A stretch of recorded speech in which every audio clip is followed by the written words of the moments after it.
সুপ্রিয় দর্শক, আমি উপস্থিত হয়েছি স্টার জলসার জনপ্রিয় সিরিয়াল মোহরের আরও নতুন একটি কাল্পনিক আপডেট নিয়ে। এবার ছোটকা আর শ্রেষ্ঠা অন্ধকার রাতে একটি ঘরে দেখে ফেলেছে শেষ মুহূর্তে দিয়া এবং ময়ূরী। তো কেন এমনটা হলো আর কিভাবে হলো সেই সবটাই বলবো।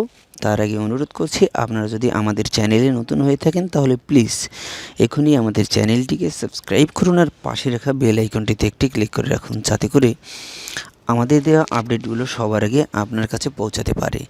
তো বন্ধুরা, একটি লাইক দিয়ে সম্পূর্ণ ভিডিওটি ধৈর্য সহকারে না টেনে দেখতে থাকুন, কেননা আপনাদের একটি লাইক আমাদের নতুন করে ভিডিও তৈরিতে অনুপ্রাণিত করে।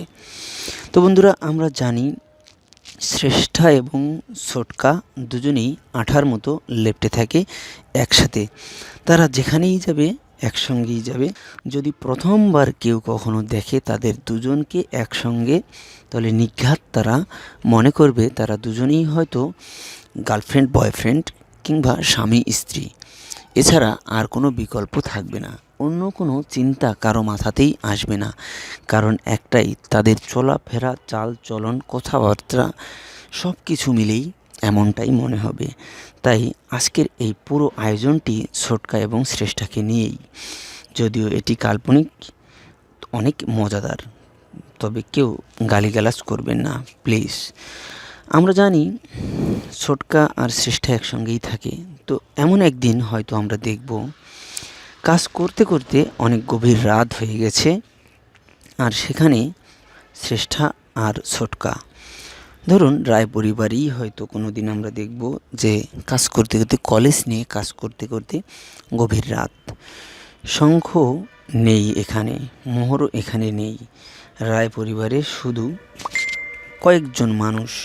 তাই গভীর রাতে শঙ্খ নেই, মোহরও নেই, এই সুযোগটাই ছোটকা কাজে লাগাবে। ছোটকার চরিত্র সত্যিই দুশ্চরিত্রহীন একজন মানুষ, খুবই খারাপ মানুষ। তার চরিত্র সম্পর্কে বললে শেষ হবে না।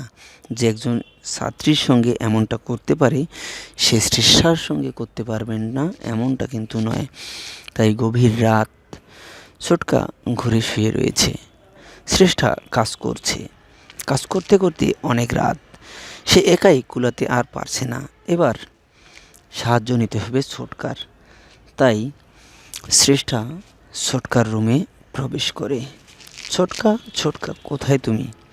তোমার সঙ্গে আমার কিছু কথা আছে, আমি পারছি না, আমাকে একটু ম্যানেজ করতে হবে। আমাকে একটু দেখাই দিতে হবে, আমি কাজটা করব। তো ছোটকা ঘুমের তালে থাকে, ছোটো মা তার কাছে আসে না। ছোটো মার সঙ্গে তেমন কিন্তু ছোটকার বনে না, তাই ছোটকার সঙ্গে থাকে না, ছোটকা একাই থাকে। তো ছোটকার রুমে গেছে, অন্ধকার রাতে অল্প অল্প আলো। ছোটকা যাওয়ার সঙ্গে সঙ্গেই জড়িয়ে ধরে শ্রেষ্ঠাকে। ছোটকা সেই সময় গভীর ঘুমে আচ্ছন্ন এবং স্বপ্ন দেখছে। ছোটো মার সঙ্গে সে শুয়ে আছে, রোমান্স করছে, সেই মেয়েটির সঙ্গে রোমান্স করছে। আউল বাউল সব চিন্তাভাবনা, স্বপ্ন তার মাথার মধ্যে চলছে, তাই এসব সে দেখছে। এবার ছোটকাকে পেয়ে জড়িয়ে ধরে, এবার বলছে, কতদিন ধরে আমি তোমাকে কাছে পাবো, তোমাকে আদর করব, তোমার সঙ্গে একটু শুয়ে থাকবো, রোমান্স করব, এসো না কাছে এসো, তোমাকে আমি চাই, তুমি আসবে না আমার কাছে? আসো প্লিজ, এসো এসো, আমাকে একটু আনন্দ দাও প্লিজ, আসো। শ্রেষ্ঠাও খুবই একা ফিল করে, শঙ্খকে সে পায়নি, তাই শ্রেষ্ঠাও আর কিছু করে না। শ্রেষ্ঠাও চুপ করে থাকে, বলছে, ছোটকা কী করছো এসব? কেউ দেখে ফেলবে, কেন এমনটা করছো তুমি? এরকম করো না প্লিজ, ছেড়ে দাও আমাকে। ছোটকা বলছেন, না না শ্রেষ্ঠা, আমি তো তোমাকে ছাড়বো না। কেন ছাড়বো বলো? তুমি আমার সঙ্গে থাকবে, আমি তোমার সঙ্গে থাকবো, এটাই তো নিয়ম। কেউ নেই রে এখানে, কেউ নেই, কেউ আসবে না। কেন কেন কেন কেন তুমি একদম কোনো টেনশন করবে না, এখানে কেউ আসবে না, আমাদের মাঝে কেউ আসবে না। তুমি নির্ভয়ে আমার সঙ্গে থাকতে পারো, কেউ আসবে না। আমি তো বলছি তোমাকে, আমার কথা বিশ্বাস করার চেষ্টা, তুমি আমাকে বিশ্বাস করো না? তুমি তো জানো আমি যা বলি সত্যি বলি, তুমি আমাকে ট্রাস্ট করো। কেউ আসবে না এখানে, একদম কেউ আসবে না, এসো না প্লিজ, এসো এসো এসো। এই বলেই ছোটকা শ্রেষ্ঠাকে নিয়ে বিছানায় শুয়ে পড়বে, মনের সমস্ত জ্বালা যন্ত্রণা মিটিয়ে নেবে। অন্যদিকে শ্রেষ্ঠাও তার সুখটা অনুভব করবে, কেননা শ্রেষ্ঠা এতদিন ধরে এটাই চেয়েছে, তাই শঙ্খর পিছনে ছুটে বেড়াচ্ছে, মোহরের পিছনে ছুটে বেড়াচ্ছে। শঙ্খকে এক মুহূর্ত কাছে পাওয়ার জন্য, তার একটু স্পর্শ পাওয়ার জন্য খুবই ব্যাকুল অবস্থায় থাকে।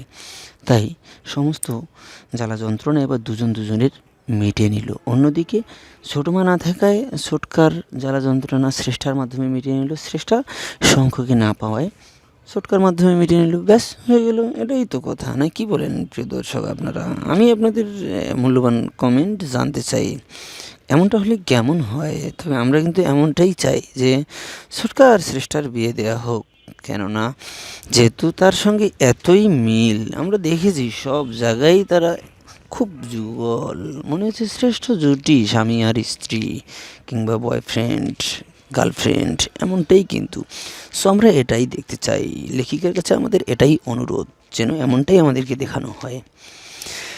তো এভাবেই তাদের জ্বালা যন্ত্রণা মিটিয়ে নিয়ে শেষ পর্যায়ে এসে দিয়ার ময়ূরী দেখে ফেলে কোনো একটা কাজে সেদিক দিয়ে হেঁটে যায়, দরজা খোলা, অল্প অল্প আলো, কোনো একজন মহিলা তার ঘরে, মানে বাবার ঘরে। এবার তারা ছুটে যায়, কি এখানে? তারা গিয়ে দেখে শ্রেষ্ঠা এত রাতে এলোমেলো চুল, এলোমেলো অবস্থায়। কীভাবে শ্রেষ্ঠা দি তুমি এখানে? বলছে আমি না, মানে আমি এখানে এসেছিলাম ছোটকার কাছে একটা কাজের জন্য, তাই এখানেই আর কি। তো তোমরা এখানে কেন? ছোটকার সাথে আমার কিছু কাজ আছে। তো বাবার অবস্থা দেখেও মেয়েরা বুঝতে পারে, ইয়াং মেয়ে, তাদেরও তো মনের জ্বালা যন্ত্রণা আছে, দিয়া ময়ূরীদের, কী বলেন আপনারা? তারা বুঝতে পারে যে আসলে কী। তো শ্রেষ্ঠাকে এবার টেনে নিয়ে আসে দিয়া ময়ূরীরা। শ্রেষ্ঠাদি এখানে কী হচ্ছে? ছি ছি ছি ছি, এটা খুব খারাপ হচ্ছে শ্রেষ্ঠাদি, তুমি এরকম কাজ করতে পারো? ছি ছি, আমার ভাবতে খারাপ লাগছে, তুমি বাবার ঘরে এত রাতে কেন? ছি, তুমি না না না, কাজটা তুমি একদম ঠিক করনি শ্রেষ্ঠাদি, এটা কী করলে তুমি? হ্যাঁ, ছি ছি। কেননা দিয়া ময়ূরীরা তো জানে বাবার চরিত্র কীরকম, প্রমাণ হয়ে গেছে সেটা, বাবার চরিত্র একেবারে দুধে ধোয়া তুলসী পাতা নয়। তাই মেয়েরাও জানে যে এই বাবা, তাদের বাবা মানে ছোটকার চরিত্র কীরকম। শ্রেষ্ঠার মতো মেয়েকে ছেড়ে দেওয়ার পাত্র নয়। যেখানে মেয়েদের চেয়ে ছোটো বয়সের একটি মেয়েকে সিডিউস করতে পারে, সেখানে শ্রেষ্ঠা তো কিছুই না। তাই মেয়েরা বুঝতে পারে যে শ্রেষ্ঠা আর ছোটকার মধ্যে কিছু একটা হয়েছে, তাই তারা শ্রেষ্ঠার সঙ্গে রুট আচরণ করে। জানি না কবে এই দিয়াময়ূরীরা নিজের ভালোটা বুঝবে, শঙ্খ এবং মোহরের ভালোটা বুঝতে পারবে। তবে আমরা চাই খুব শীঘ্রই যেন শঙ্খ আর মোহর এক থাকুক, আর এটাই যেন তারা দেখতে পছন্দ করে, আমরা কিন্তু এমনটাই দেখতে চাই। অন্যদিকে আমরা এটাও চাই শ্রেষ্ঠা এবং ছোটকার বিয়ে দেওয়া হোক। আপনারা কি বলেন? আপনাদের মূল্যবান মতামত কমেন্ট করে জানিয়ে দিতে পারেন। ভিডিওটি এখন এই পর্যন্তই, ভালো লাগলে লাইক করতে পারেন প্লিজ। এটা কাল্পনিক ছিল, কেউ খারাপ মন্তব্য করবেন না। ভালো থাকবেন, সুস্থ থাকবেন, ধন্যবাদ।